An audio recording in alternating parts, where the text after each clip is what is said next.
What's up, everyone? My name's PlatinumHowler, coach of your Delta Gligars. Today I'm bringing you week 10 of the APA Academy, the final week of the regular season. We are going up against Sir Jorge the Great and his San Ant Eggys.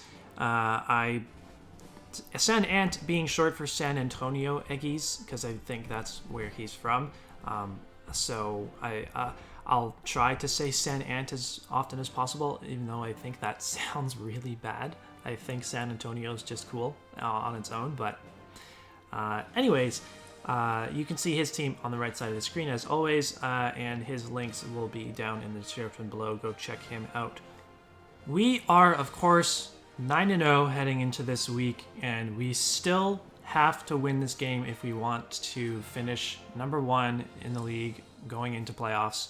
If we don't win this game, we could fall as low as 5th place, which I don't want. I would much rather be the number 1 seed over the number 5 seed.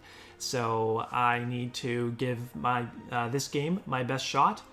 Jorge is not in playoff contention. I think he is either 2-7 or 3-6 at the moment, so he can't get into playoffs. So I'm not sure how seriously he's going to be taking this game. I did not spend hours upon hours on this build either, but I'm not bringing memes per se. I'm bringing viable sets that can hopefully win the game for me. So the first set that we have here, I haven't really gotten Necrozma to do a whole lot this season. It did really well in the early weeks, and then in the later weeks, it hasn't seen the field, so it hasn't really had much of an opportunity to do much. But I'm hoping that Necrozma can put in work here. The combination of Psychic and Dark coverage just works wonders against this team. So if I get up 2 Dragon Dances with this set, I'm pretty sure it's GG. I don't think there's much else he can do. I'm trying Keyberry on this so that I can potentially switch into some of his physical attackers. And if I have my Sun up with Torkoal, then I can be recovering lots of HP with Morning Sun. And hopefully that will assist me in getting up to +2 attack, +2 speed. I have enough speed on this Necrozma so that after 1 Dragon Dance, I will outspeed Scarf Dracozolt on his end. He actually, I'm pretty sure that Dracozolt is his kill leader, so I should be making sure that I prepare for that thing decently well. And, you know, if I attack before the Dracozolt, then his Bolt Beak will be severely underpowered. It won't be base 170, it'll just be base 85. It'll still be hitting quite hard, but I should be able to take one, especially if I have eaten my Keyberry and given myself +1 in defense.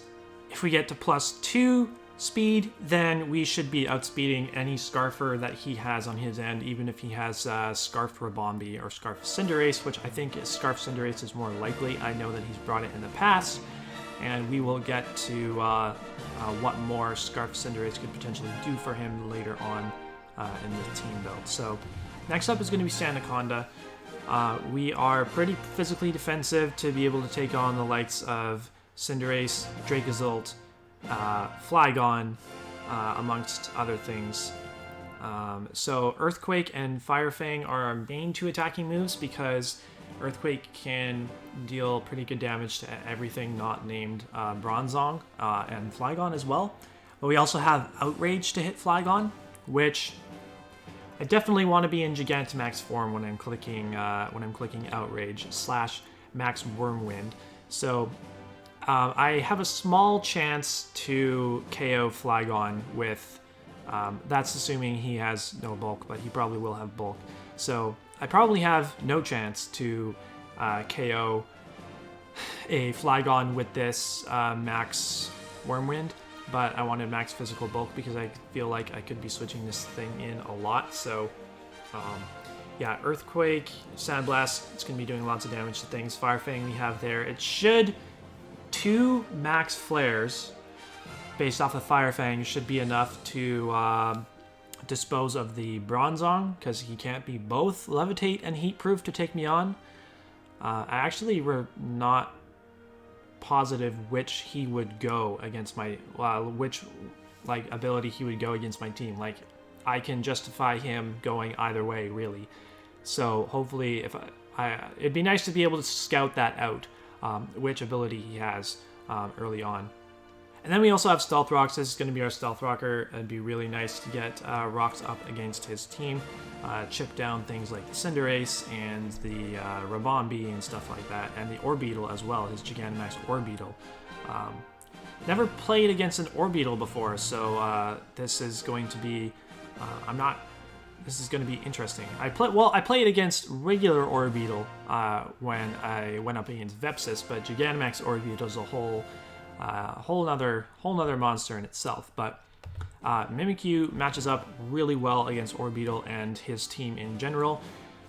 So it's pretty like your standard ass Mimikyu. We have our Adamant Life Orb for maximum damage output, and we have speed for Jolly Max Speed Dracozolt, and we can and then the rest into HP. We actually end up having a nice Life Orb number for HP, 139, so this set works out pretty perfectly, and I'm hoping you can put in the work. He has a lot of things that are weak to Mimikyu, so yeah. Next up is Torkoal. We have Heat Rock for maximum turns of Sun to help in Necrozma's Morning Sun recovery and to help Chlorophyll Venusaur. Rapid Spin is very key. This is where things start to get tricky with my team. Torkoal being my only source of removal, and my team being very fast for the most part and relying on its speed quite a bit. He has Sticky Webs and with Rabombi, and a very strong Ghost type in Jellicent to be able to spin block after he gets those webs up. So there's a good chance that I might not be able to get rid of webs at all in this game. So we have to have Yawn to be able to catch that Jellicent potentially trying to switch in and spin block us. If he comes in on a Yawn, he'll have to decide whether or not he wants his Jellicent to go to sleep. If he switches it out into something else because he doesn't want to go to sleep, then I can click Rapid Spin on that turn and potentially hopefully get rid of the webs for good. Otherwise, we have pretty standard physically defensive sets. Lava Plume just hits everything and can burn stuff. Earthquake is a 2-hit KO on Cinderace. I didn't particularly want Cinderace to come and sub-toxic me down, so I have something that can break a Cinderace's substitute, which is good. So yeah, other than that, it's a pretty standard Torkoal set. Unfortunately, he has a couple of good rockers in this matchup, being Bronzong and Piloswine, so he's probably going to get them up with one of the two, and Torkoal's going to be whittled down by those. Yeah, but at least we can come in and Rapid Spin them away if need be.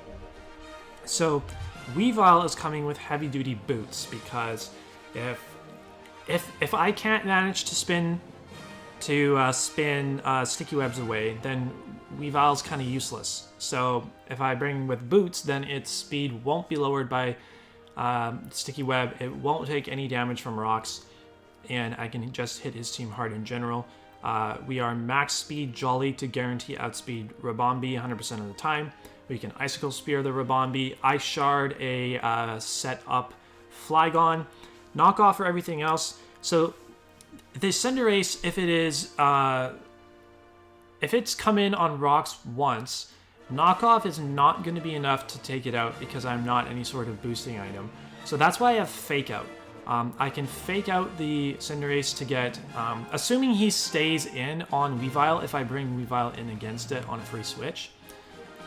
Assuming the Cinderace stays in because he thinks he can live a hit, I can fake out, get a little bit of extra chip, and then from there it should be in range to die from a knockoff for my Weavile. That's the plan. Last but not least is going to be this Venusaur. Chlorophyll, Timid. We have to go Timid Venusaur because Scarf Cinderace can outspeed Modest Venusaur in the sun and obviously just completely destroy it with a Pyro Ball. So this Venusaur actually has enough speed plus a little more to outspeed Scarfed Adamant Cinderace. which hopefully he doesn't bring... If he brings Scarfed Jolly Cinderace, I believe he will still outspeed this. I'm not positive about that, but to be honest, I wanted the bulk to be able to take Ice Shards from Piloswine and stuff. We don't have Sludge Bomb on this for Whimsicott or Ribombee, but we can hit them with Sun-boosted Weather Balls regardless. We have Earth Power for Cinderace, and depending on what ability the Bronzong is running, if we know early on that he's either Levitate or Heat Proof, we have both Ground and Fire coverage to hit him. So if he's Levitate, we'll hit him with a Weather Ball. If he's Heat Proof, we'll hit him with an Earth Power. This is also the primary switch into the Jellicent, so if we get this in early on against that thing, we'll probably be clicking Sleep Powder, and we'll hopefully land the Sleep Powder and put something to sleep. If that's the Bronzong, then that's great. I would be, or the Orbeetle actually. The Orbeetle being asleep would also be really nice for us. So yeah, that's going to be the team. If you enjoyed this team builder, pretty quick one, then leave a like, comment down below, and subscribe to the channel to keep up with all of our Draft League content, and we will see you tomorrow with the actual battle.